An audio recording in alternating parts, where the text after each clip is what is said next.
저 사람 약했네 혹은 스테로이드 했네 라는 말 들어보신 적 있으신가요? 바야흐로 대한민국은 헬창민국이 되었습니다. 사람들이 많이 보는 넷플릭스에서 한동안 피지컬백이 최상단에 있기도 하고, 과거에는 스키니한 남자들이 인기가 있었던 것과는 달리 요즘에는 바디 프로필이 유행하거나 머슬핏이라는 근육을 부각시키는 티를 즐겨 입는 것을 보면 알 수 있습니다. 저는 개인적으로 이런 건강한 육체와 활동적인 운동을 권장하는 사회가 되는 것은 좋은 방향이라고 생각합니다. 하지만 이런 좋은 것 이면에도 나쁜 것들은 항상 어디든지 존재하기 마련이죠. 인스타그램이나 유튜브 혹은 길거리를 지나가다 보면 일반인들이 보기에도 과도하게 큰 근육을 가진 사람이 종종 보입니다. 물론 모든 몸이 좋은 사람이 그렇다는 건 아니지만, 우리나라에서 이름 있는 보디빌딩 대회나 외국의 유명한 보디빌더들을 보면 스테로이드를 맞는다는 것은 공공연한 사실이라고 합니다. 그렇기에 처음에 말했던 스테로이드 했네라는 말을 일반인들 사이에서도 오르내리는 것을 보면 알 수 있습니다. 처음에는 많은 운동하는 사람들이 목표를 비만에서 정상 체중으로 혹은 마른 사람이 살을 찌워 덩치를 키우는 것에 초점을 둔다고 합니다. 하지만 사람은 욕심의 동물이죠. 정상 체중이 되거나 남들이 보기에 좋은 몸이 되었지만 그것으로 만족하지 못하고 더욱더 큰 근육, 더 선명한 근육을 원하는 사람들이 소위 스테로이드를 사용하고 있는 것이 실태입니다. 이제부터 스테로이드, 정확히 말하자면 단백 동화 스테로이드에 대해 알아보겠습니다. 본래 스테로이드의 목적은 에이즈 같은 질병이나 심각한 외상으로 인해 근육이 위축된 환자들을 회복시키거나 테스토스테론 결핍 환자들에게 호르몬을 보충할 목적으로 만들어졌습니다. 하지만 근육을 성장시키는 것으로 검증 아닌 검증이 된 유일한 약물이기 때문에 엄청나게 오남용이 되고 있습니다. 대표적인 부작용으로는 무정자증, 발기부전, 간암, 여유증, 여드름, 탈모, 정서불안 등 수도 없이 많은 부작용들이 존재합니다.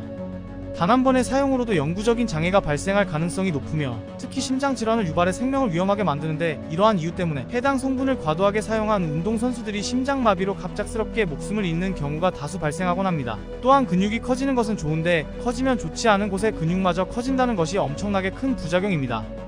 예를 들면 심장 근육이 커지면 혈관을 압박해 심혈관계에 질환이 생길 확률이 높아지고, 심장은 한번 커지면 다시 원래대로 돌아올 수 없기 때문에 평생 약을 먹으면서 살아야 할지도 모릅니다.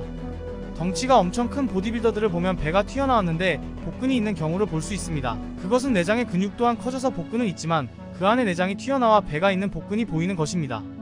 스테로이드를 처음 사용하는 사람들이 대다수 하는 말이 한 번만 쓰고 그만둬야지라고 말을 하곤 하는데, 만족할 만큼 근육이 형성이 되려면 적정 용량의 수배에서 수십 배를 투여해야 한다고 합니다.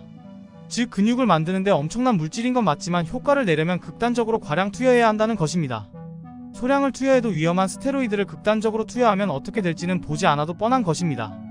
또한 한 번만 쓰고 그만두는 것이 말이 안 되는 이유 중에 하나가, 일반적으로 스테로이드의 효과는 최대 6개월 정도 지속되며 그 이후로는 부작용 때문에 약을 투여하지 않으면 남성 호르몬 부족으로 오히려 약물 복용 전보다도 근육량이 더 감소할 수 있다는 것이 정설입니다. 근육과 힘은 계속 남성 호르몬을 넣어줘야 유지가 되는데, 스테로이드를 투약하기 시작하면 고안에서 남성 호르몬이 외부에서 들어오니 스스로 만들어내지 않아도 신체 내부에 남성 호르몬이 있으니 자연적으로 생성이 필요 없다고 판단합니다. 그래서 남성 호르몬이 나오지 않게 되기 때문에 근육을 잃기 싫다면 지속적으로 스테로이드를 맞아야 한다는 것입니다. 여성 보디빌더들도 상황이 심각하긴 마찬가지인데 조기 폐경, 생리불순, 난소암과 유발암 발병 확률이 증가한다고 합니다. 또한 외적으로도 변화가 심해지는데, 우선 성대가 비대해져 목소리가 굵어지고 사각턱이 되는 경우가 있고 수염이 나거나 원형 탈모증이 오기도 합니다. 이렇게 많은 부작용을 가진 스테로이드이지만 보디빌딩계에서는 100이면 100 스테로이드와 호르몬제를 둘 다 사용해 대회에 나오는 것이 흔합니다. 쓰지 않으면 대회에서 입상을 할 확률이 떨어지니 쓰기 싫어도 쓸 수밖에 없는 악순환인 것이죠.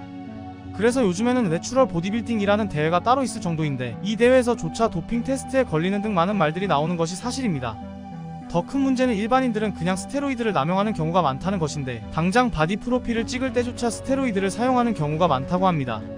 스테로이드는 판매는 불법이지만 구입은 합법이라고 합니다. 정보가 넘치다 보니까 조금만 쓰다가 그만두면 아무 문제가 없지 않나라는 안일한 생각을 할 수가 있는데, 이렇게 쉽게 유전자 한계를 뛰어넘게 해주는 스테로이드를 한 번만 하고 만족할 수 있을지 모르겠습니다. 일반적으로 스테로이드를 하지 않은 헬스인들에게는 허무한 기분을 느낄 수 있을지도 모르겠으나 우리는 명심해야만 합니다. 뭐든지 얻는 게 있으면 잃는 게 있듯이 스테로이드는 담배처럼 백해무익이 아닌 모든 것을 잃는다는 것을요.